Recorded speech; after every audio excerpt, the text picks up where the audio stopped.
1.16 trillion yuan. That's how much unsold inventory BYD is sitting on. More than 160 billion US dollars in electric vehicles, built, parked, and forgotten. According to a leaked financial summary, BYD holds the largest automotive stockpile in Chinese history. It's not just a company problem. It's a national breakdown. Cars are being mass-produced in silence, then locked behind warehouse doors. Some never even reach the road. And still, the factories keep running. In April 2025, BYD began slashing prices. Brand new models fell below 50,000 yuan, less than $7,000. A final push to clear the dead weight. But no one came. At the same time, the Wall Street Journal reported that only 15% of auto chips used in China are made locally. The rest are foreign, now trapped behind trade walls and tariffs as high as 125%. The numbers say collapse, but the headlines still say growth. This isn't a discount war.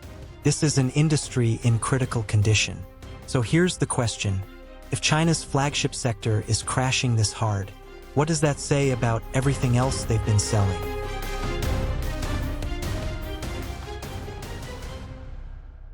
China didn't stumble into this. It engineered it. The electric vehicle boom was never just about technology. It was about control. If China could dominate the future of mobility, it could bypass oil, rewrite trade routes, and export influence through batteries and chips instead of barrels. But that future ran into reality. By April 2025, China was selling 922,000 electric cars a month. Yet those numbers masked a system in free fall.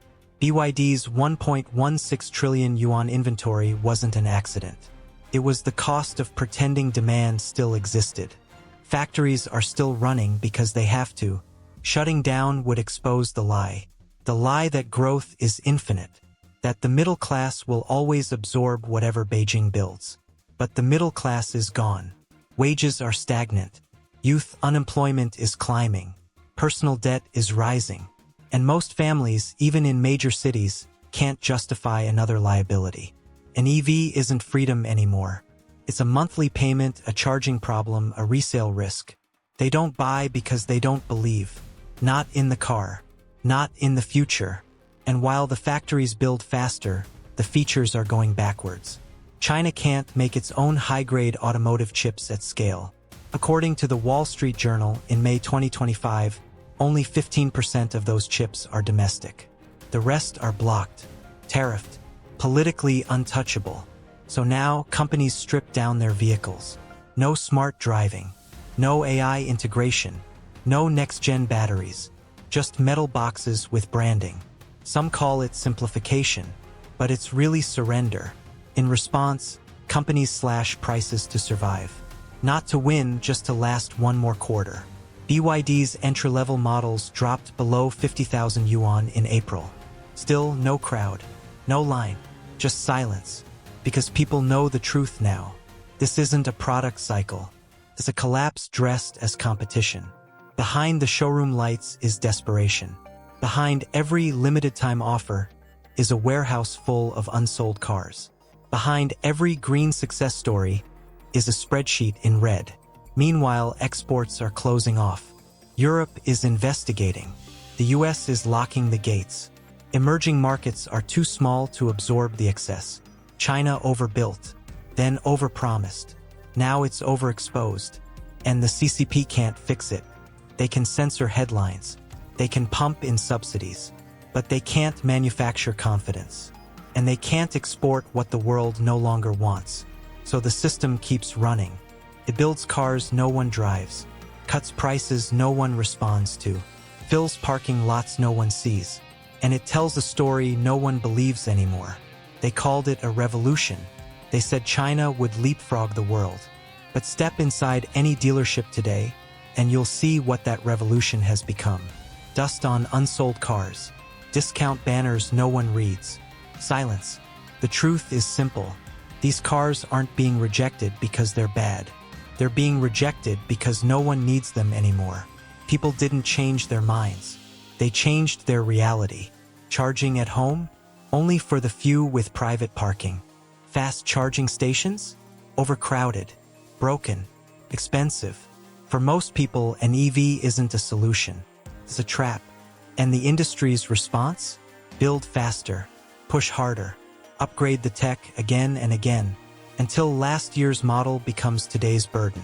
Buy a car this year, regret it the next. That's not innovation. That's engineered obsolescence. Even the automakers know it. That's why BYD's price cuts focus on non-smart models. They're clearing old inventory because those cars without autonomous driving are already considered worthless. And this rot isn't technical. It's psychological. Ownership used to mean status. Now it means risk. People aren't holding back for a better deal. They're exiting the idea altogether. They don't want a car anymore. They want fewer problems. In Chengdu, a young couple chose a second-hand scooter over a discounted EV. Their reason? No charging anxiety. No monthly payments. No regrets. Multiply that logic across millions, and you get a market collapse that doesn't make headlines. Because collapse doesn't always look like explosions. Sometimes it looks like parking lots slowly filling up with unsold stock. And behind those lots is a deeper fear that even the workers assembling these vehicles know they're building for no one. Orders stopped. Production didn't. Why? Because stopping would break the illusion. The illusion that demand is still real. That growth is still forward. That scale still means strength. But that illusion is breaking anyway. And no one wants to be the first to say it out loud. So the government keeps posting numbers. The factories keep building shells. And the buyers keep walking away. Quietly, deliberately. Finally, this wasn't a market failure. It was a precision takedown. China believed EVs would make it untouchable. Cheaper, faster, greener. A way to leap over the West to control a new global standard. That was the plan. But the world changed the rules mid-game. The EV sector depends on two things: lithium for batteries, chips for brains. China doesn't fully control either. Tried. It spent billions securing lithium in Latin America and Africa, poured money into domestic chip startups. It subsidized output at every level. And still, it failed to close the gap. In May 2025, Chile backed out of a battery deal with a Chinese firm. No reason was given, but the message was clear. China isn't a trusted partner anymore. Meanwhile, the US rewired the EV landscape through trade policy. The Inflation Reduction Act redrew the rules. To qualify for tax credits, EVs must use materials and components from approved countries. China was excluded. That shut the gate on the largest consumer market in the world. Europe followed with investigations. Others raised digital security concerns. Tariffs rose. Trust fell. The message wasn't subtle. You can build them, but you can't send them here. Beijing called it protectionism. But it wasn't. It was containment. The West no longer views EVs as just transportation. They're data centers on wheels. They're AI platforms. They're sensors, cameras, transmitters.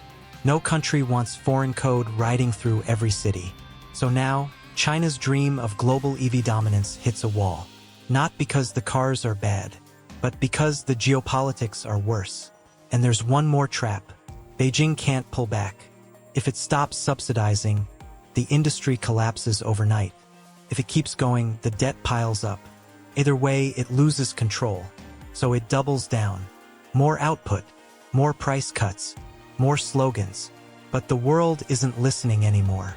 Even friendly markets in the global south are too small, too unstable, too slow to absorb China's flood of vehicles.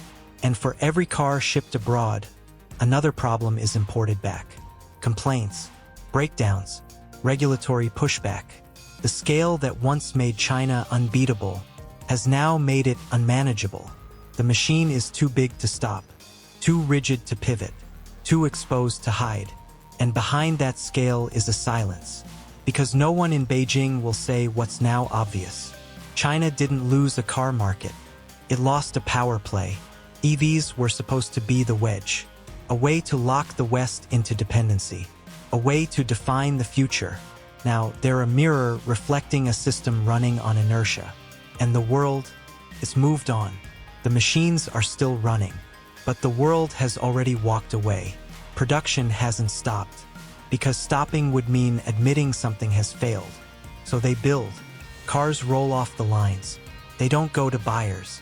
They go to yards, to rooftops, to the shadow spaces behind industrial zones. Workers stay on shift, but the orders are thinning. Some work half days. Some train without tasks. Others simply wait. In the offices, metrics are adjusted. Rebates extended. Sales data moved between regions. Losses relabeled as transition costs. It's not recovery. It's choreography. Local dealerships are closing. Some in broad daylight. Others vanish overnight. No announcement. Just darkness behind glass. Used cars are cheaper than ever. But no one is buying, because no one wants to inherit the risk. Young people don't need cars. They live online. They stay local. They know the future isn't theirs to finance. Older buyers pull back. They've seen this cycle before. They don't want to be left holding a devalued product. Car isn't mobility now. It's a liability.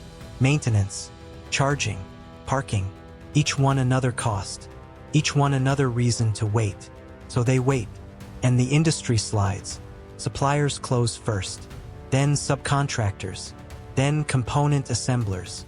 No headlines, just silence. One by one, the layers fall, not with a crash, but with a slow terminal drift.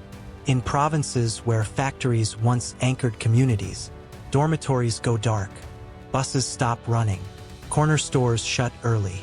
You don't need a mass layoff to cause collapse. You only need demand to vanish. Quietly, permanently. At the same time, the dream of global expansion dissolves. The US isn't just raising tariffs. It's redrawing the map of what's acceptable. Europe follows. Other countries hedge. No one wants dependency. No one wants a vehicle that comes with politics. China built for a world that wanted its scale. But the world has changed. And China's engine won't shut down. Because it can't. There's no political language for stopping production. There's no plan for decline. Only repetition. Only motion. Forward. Always forward. Even when the road is gone. So the system builds. To keep itself alive. To pretend things are under control. To delay the moment someone says, enough. But the moment is coming. And when it arrives, it won't sound like a crash. It'll sound like nothing at all. They never called it a crash. They didn't need to. There were no riots, no headlines, no televised shutdowns. Just factories still running, workers still punching in, showrooms still open with no one inside. But that's what collapse looks like here. It's not an explosion. It's an engine that won't turn off. Because stopping would be admitting it was all for nothing. So they keep building. For buyers who don't exist. For markets that don't want them, for a vision that no longer fits the world around it. The numbers still climb, but the meaning is gone. And the question that remains isn't, can China fix this? It's, why are they still pretending it's working? If the EV miracle is now unsold steel, silent factories, and shrinking belief, then what does that say about the next miracle they promise? And if this is the industry they chose to showcase to the world, what's happening to the ones they're keeping hidden? You don't need sirens to know something is wrong. Sometimes all it takes is silence. And a parking lot full of brand new cars. No one will ever drive.